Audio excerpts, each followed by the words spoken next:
ఎక్కడ భయపడలే.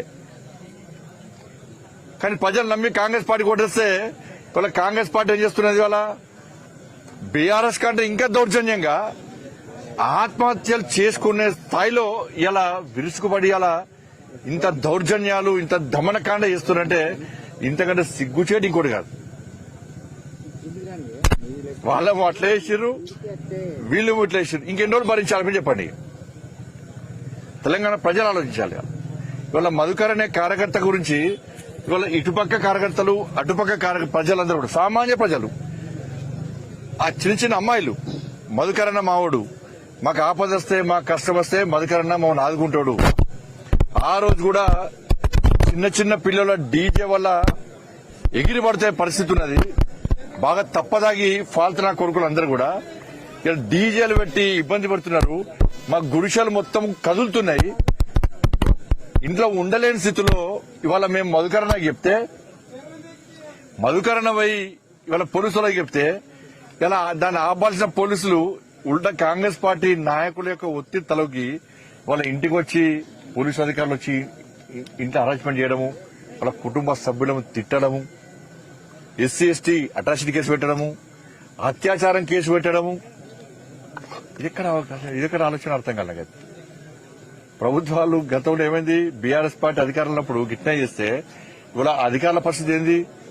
కోర్టు చుట్టూ తిరిగేటువంటి పరిస్థితి వచ్చింది. ఏ ప్రభుత్వం శాశ్వతం కాదు. నేను మళ్ళీ చెప్తున్నా, మీరు ఏం చేసినా కూడా నెక్స్ట్ తెలంగాణ రాష్ట్రంలో ఏర్పడేది నరేంద్ర మోడీ గారి ప్రభుత్వం, భారతీయ జనతా పార్టీ ప్రభుత్వం అన్న విషయాన్ని ఒక్కసారి పోలీసు అధికారులు గాని హరాస్మెంట్ చేసే కార్యకర్తలు, కాంగ్రెస్ పార్టీ కార్యకర్తలు, బీఆర్ఎస్ పార్టీ కార్యకర్తలు గుర్తుంచుకోవాలి. చుక్కలు చూపడతాం. మేము అరాచకం చేయమేము. ప్రజల్ని ఇబ్బంది పెట్టేటోళ్లను, ప్రజల ఆస్తులను దోసుకుంటోళ్లను ఎట్టి బస్సులో వదిలిపెట్టాం. గుర్తుంచుకోండి. చాలా మంది అనుకుంటారు, బీజేపీ చాలా రోజులు చెప్తారు, ఈసారి ఎట్టి బలకు వచ్చేది భారతీయ జనతా పార్టీ ప్రభుత్వమే. ఇలా యూపీలో చూడండి, ఇతర రాష్ట్రాలు చూడండి, ఎట్లా పాలన ఇస్తాం. ఈ గుండాగిరి చేస్తోని, రౌడీజం చేస్తోని ప్రజల మాన ప్రాణ ధనాన్ని దోచుకుంటోళ్లను, ఆస్తులను దోచుకుంటోళ్లను ఏ విధంగా శిక్షిస్తున్నామో ఒక్కసారి వచ్చండి. అదే పరిస్థితి తెలంగాణ రాష్ట్రంలో రాబోతున్నది. దురదృష్టం ఏంటంటే భారతీయ జనతా పార్టీ కార్యకర్తలు ఎవరు కూడా ఆత్మహత్య చేసుకోము. నేను మళ్లీ అప్పీల్ చేస్తున్నా, భారతీయ జనతా పార్టీ కార్యకర్తలకు మీ ద్వారా అప్పీల్ చేస్తున్నా, ఆత్మహత్యలు చేసుకుంటే భారతీయ జనతా పార్టీ కార్యకర్తలు కాదు. ఇలా మధుకర్ అనే వ్యక్తిని కాంగ్రెస్ పార్టీ నాయకులు ఇబ్బంది పెట్టడం వల్ల, అరాచకాలు చేయడం వలన, ఏలన చేయడం వలన కూడా ఆత్మహత్య చేసుకున్నాడు.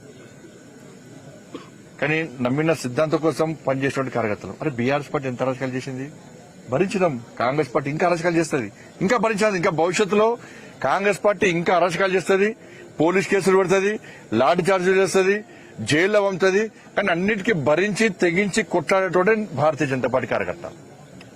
దాన్ని గుర్తుంచుకోవాలి. అరే నక్సలైట్ల గురించి ఇలా అనేక మంది కార్యకర్తలు పోరాటం చేశారు. నక్సలైట్లు వార్నింగ్ ఇచ్చారు, చంపుతామన్నారు, డేట్లు చెప్పిర్రు, ప్లేస్లు చెప్పిర్రు. చాలా మంది కార్యకర్తలు బలిదానం అయిపోయారు. కానీ ఆ రోజు నుంచి ఈ రోజు వరకు కూడా అనేక మంది కార్యకర్తలు, నాయకులు నమ్మిన సిద్ధాంతం కోసం, భారతీయ జనతా పార్టీ జెండా కోసం పనిచేస్తున్నారు.